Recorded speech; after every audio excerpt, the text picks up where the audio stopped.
Guys, share ko po ang may tutulong nitong cactus na makukuha natin sa kanya. Ang pangalan po niya ay Apuntia.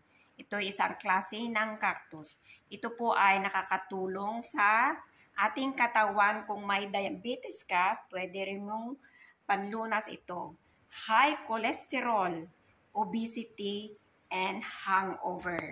Ito lang po, ibuboil mo siya o kaya i-grill mo, kakainin mo siya.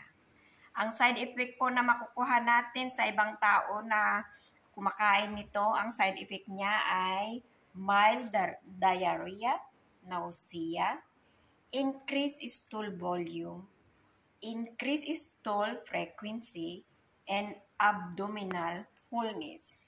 Iyan po ang side effect niya. Pero hindi po lahat ay nangyayari ito. Pero nakakatulong po ito sa may diabetes, high cholesterol, obesity, and hangover.